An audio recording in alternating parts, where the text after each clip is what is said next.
Have you ever walked into a room full of strangers and felt your mind go completely blank, unsure of what to say or how to say it? We've all had those moments when a simple hello feels intimidating, or a conversation starts to drag, and we can't think of a graceful way to keep it going. As always, if you want to dive deeper into these ideas, we recommend buying and reading the entire book, How to Talk to Anyone by Leo Lowndes, through the link below, because nothing beats having the complete guide at your fingertips. But for now, let's explore some of the powerful insights Lowndes shares for improving your communication skills, building stronger relationships, and making sure you never feel tongue-tied in social or professional settings again. Leo Lowndes has spent decades studying all the little tricks that help people talk to one another more effectively. She's observed social behaviors and noticed how small habits, like fidgeting, avoiding eye contact, or rushing a smile, can make or break a conversation. Through her research, she identified 92 strategies to help you navigate everyday interactions, be it a casual chat with friends or a high-stakes work meeting. Ultimately, being an effective communicator isn't just about boosting your confidence. It's also about making others feel heard, respected, and comfortable around you. First impressions, for instance, are crucial. From the moment someone lays eyes on you, their mind starts making snap judgments that can influence your entire relationship moving forward. That's why Lowndes advises you to remember the power of a genuine smile. We're talking about a warm, slow-building smile that signals real friendliness, not a quick, forced grin that might come across as insincere. In some corporate environments, this idea even gets more specific for women, who may be seen as more credible if they aren't smiling too fast or too broadly right away. Eye contact is equally important. Maintain a steady, respectful gaze if you want to earn someone's trust and affection, and try to hold that eye contact even when the other person isn't speaking. Your body language follows close behind. When you greet someone new, treat them as if they were already a friend. Turn your body fully toward them, smile like you're genuinely happy to see them, and keep restless gestures in check. Fidgeting or touching your face can suggest you're nervous or uncertain, which can lower the other person's confidence in you. Instead, stand or sit with an open posture, which helps create an atmosphere of trust. And here's a small but powerful tip. If you're greeting a group, don't offer everyone the exact same cookie-cutter smile. Vary your expression slightly to acknowledge each individual. It might feel subtle to you, but the people you're meeting will notice the difference and appreciate the personal touch. Smooth introductions can also work wonders in easing any social anxiety.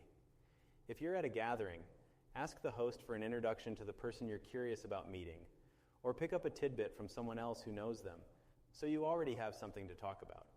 Alternatively, you can accidentally find yourself standing nearby, eavesdrop politely, and jump in with a relevant comment when the moment is right. If you want people to approach you instead, consider wearing or carrying something unique, like a distinctive piece of jewelry or a vintage bag, that invites curiosity and questions, leading naturally into conversation. Once you're in conversation mode, try to match the other person's energy. If they're animated, feel free to be lively yourself. If they're somber, don't force a perky tone. Meet them where they are, but without being inauthentic. Matching someone's mood and pace can help them feel at ease and understood. Meanwhile, keep your own comments positive. Complaining or talking negatively about others right off the bat can sour a first impression. As the conversation rolls on, small talk might feel pointless, but Lowndes emphasizes that it's actually a powerful bonding tool. Think about those predictable questions like, "Where are you from?" or "What do you do?" Instead of giving a one-word answer, "London," or "marketing," use this as an opportunity to offer something extra that can spark a deeper conversation. You could say, "I live in London, but I've been meaning to move somewhere sunnier. Have you ever wanted to live somewhere else?" These small openings allow people to connect with you on a more interesting level. Another insider trick is to be a good listener and encourage your partner to keep talking. It might sound paradoxical, but one of the best ways to become a great conversationalist is to let others speak more than you do. Lowndes suggests that people find it flattering to have someone genuinely interested in what they're saying. You can do this by using the last thing they said as a cue for your next question, or by using full sentence acknowledgments like, "That makes total sense," or "I really see why you feel that way." instead of quick grunts like, uh-huh, or yep. When you amplify their perspective, they'll walk away feeling that you're engaged, intelligent, and empathetic. Building rapport, then, is partly about finding or creating subtle similarities. This can be as simple as mirroring their posture or adopting phrases they use. If they say, I'm in an agency, don't switch the word to company. Stick to agency, so you remain on the same wavelength.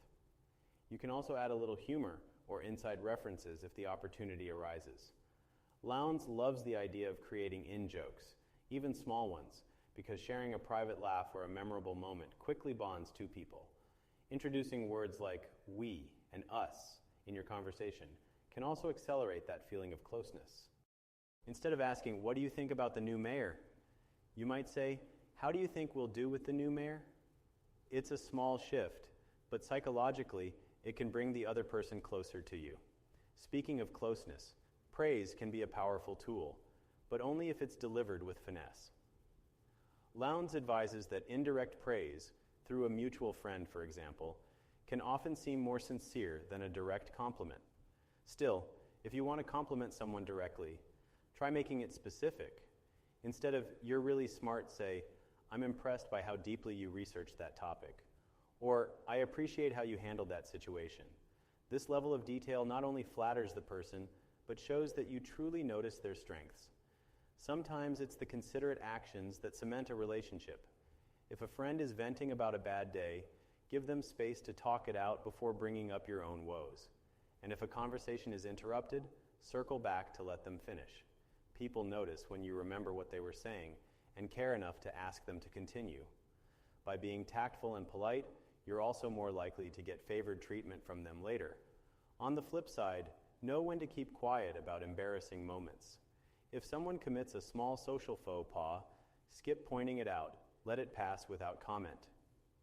Shifting to a career perspective, Lowndes points out that sounding professional can do wonders for your success. Try to anticipate what your listener, be it a boss or a client, might want or expect, and deliver news or ideas with clarity. If you've got good news, share it warmly. If it's bad news, convey empathy in your voice. And when someone asks about your work, don't limit your answer to your job title. Emphasize what you actually do for people. You might say, I help organizations streamline their marketing strategies so they can reach more customers. This approach is far more memorable and compelling than saying, I work in marketing. As you progress in your career, you'll also want to separate business and leisure carefully. If you're at a business lunch, try to wait until after the meal to bring up significant issues or tough discussions so you don't ruin anyone's appetite. The same principle applies at parties. Keep it social and light, and schedule real business talks for another time or place. People appreciate it when they can enjoy an event without feeling cornered into negotiations. Meanwhile, never underestimate the power of preparation. Whether you're heading to a conference, meeting a new client, or even traveling abroad, do some research on who you'll be talking to and what topics might come up. Learn relevant jargon or local customs to avoid awkward missteps.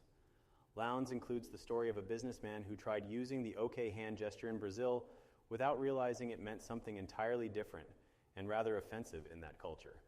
A little homework can prevent these embarrassing moments and show others you respect their background. And then there's the phone. Phone conversations might feel intimidating because you can't rely on eye contact or body language, but you can still apply many of the same principles.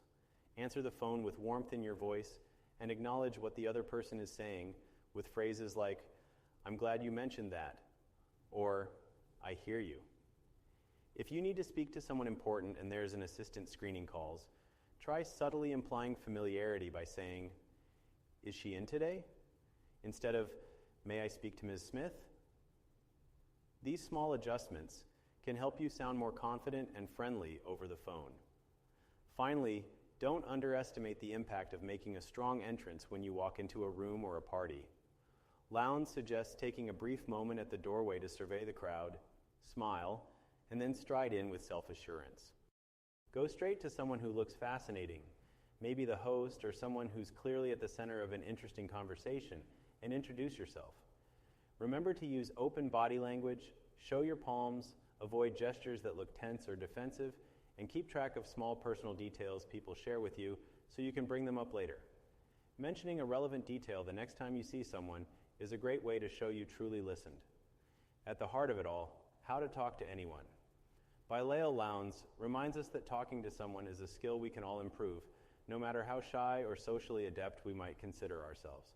By refining your smile, your body language, your listening habits, and even how you deliver compliments or frame introductions, you'll start to see a difference in how people respond to you. You'll feel more confident, you'll make new friends more quickly, and you might even find new opportunities opening up at work. That's the beauty of strong communication. It doesn't just make you feel better, it makes everyone around you feel better too. If you'd like to dive deeper into these tips and discover even more strategies for mastering small talk, building rapport, sounding professional, and connecting with people at every turn, we highly recommend buying and reading the entire book, How to Talk to Anyone by Lael Lowndes, through the link below. Because as thorough as this summary is, there's so much more you can learn by experiencing her work in its entirety. So next time you're about to meet someone new or walk into a nerve-wracking situation, remember these ideas. Picture yourself confidently greeting people, making genuine eye contact, offering slow-build smiles, mirroring your conversation partner in a natural way, and appreciating them for who they are. Trust that these small shifts can lead to much bigger changes in how others perceive you and how you perceive yourself. And remember to take note of personal details, keep your phone manner polished, and stay prepared for any environment. With a little practice, you'll discover you can talk to anyone and do it with ease, authenticity, and a real spark that draws others in. Thanks for watching, and I hope you'll give these techniques a try in your own life.